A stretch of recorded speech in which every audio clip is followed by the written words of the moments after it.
Selamat pagi Bapak Ibu rekan-rekan, perkenalkan saya Melinda dari Kota Madiun. Adakah dari kita ketika kita menawarkan sesuatu yang baru, kita tidak mengalami yang namanya penolakan? Atau ketika kita ingin mencapai satu tujuan, kita ada pada jalan yang mulus seperti jalan tol bebas hambatan? Saya yakin tidak. Setiap dari kita pasti pernah mengalami yang namanya penolakan serta kegagalan. Saya teringat pada satu cerita. Adalah seorang penjual hotdog di sebuah kota. Dia seorang yang tuli sehingga tidak bisa mendengar berita yang ada di radio. Dia juga tidak bisa membaca sehingga tidak bisa mengikuti berita yang ada di koran. Yang dia tahu adalah dia bisa membuat hotdog yang enak. Maka dia mulai membuka usahanya. Dia cerita tentang hotdognya, dia tawarkan, dia promosikan dengan penuh semangat dan antusias yang tinggi. Dia pasang papan-papan iklan sehingga satu kota tahu bahwa dia menjual hotdog yang paling enak di kota itu. Usaha penjualannya kian meningkat sampai akhirnya dia pun kewalahan. Lalu dia panggil anaknya yang kuliah di luar negeri untuk pulang datang membantu. Sesampainya di rumah, anaknya berkata, "Ya, saat ini kondisi sedang krisis. PHK terjadi di mana-mana, banyak usaha yang tutup, ekonomi lagi tidak baik."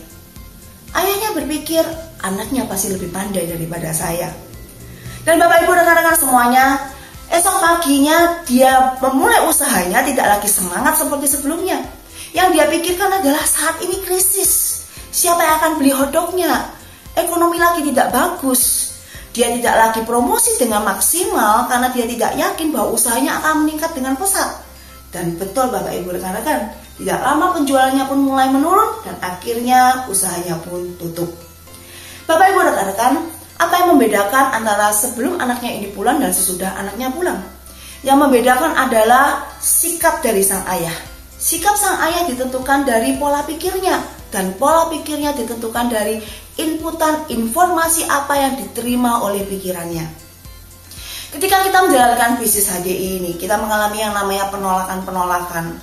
Bapak Ibu rekan-rekan, mungkin kita belum berhasil saat ini. Apa yang kita pikirkan? Apakah kita berpikir hal yang negatif? Kita berpikir apa saya bisa, saya tidak cukup pandai, ekonomi lagi tidak bagus. 1001 alasan akan disodorkan kepada kita untuk kita berpikir bahwa kita akan gagal di bisnis ini. Bapak Ibu rekan-rekan, kalau kita ingin berhasil, mari kita belajar untuk kita menutup telinga kita dari semua hal yang negatif. Kita membuka mata kita untuk setiap peluang yang ada. Dan kita lakukan dengan semaksimal mungkin, dengan optimis dan antusias yang tinggi, dengan sebuah keyakinan bahwa kita pasti bisa berhasil. Bapak Ibu, kita ada dalam sebuah kendaraan yang tepat. HDI sudah melewati yang namanya 3 macam krisis. Baik itu krisis moneter di 98, kemudian krisis 2007-2009, dan krisis pandemi COVID yang baru saja terjadi. Banyak pengusaha yang masih merasakan dampaknya. Mereka mengeluh dengan kondisi sekarang ini. Tetapi saya dan Bapak Ibu berbeda. Kita tahu justru di tengah krisis ada peluang yang ada. Orang-orang di luar sana sedang mencari income tambahan. Di HDI kita datang memberikan solusi. Bapak Ibu rekan-rekan, kalau kita saat ini masih mengalami penolakan, mengalami yang namanya proses, jangan pernah berhenti. Lakukan terus dan terus. Lakukan yang lebih baik lagi. Pelajari lebih baik lagi, sehingga kita semakin layak untuk menerima berkat-berkat yang Tuhan percayakan. Bapak Ibu rekan-rekan, kalau kita lakukan dengan penuh optimisme dan antusiasme yang tinggi, itu akan menginspirasi banyak orang di luar sana. Mereka sedang mencari solusinya. Mereka akan melihat bahwa kita memberikan solusinya.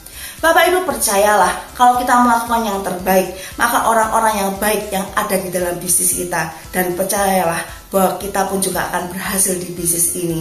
Semangat buat semuanya, jangan pernah menyerah, dan go Royal Front.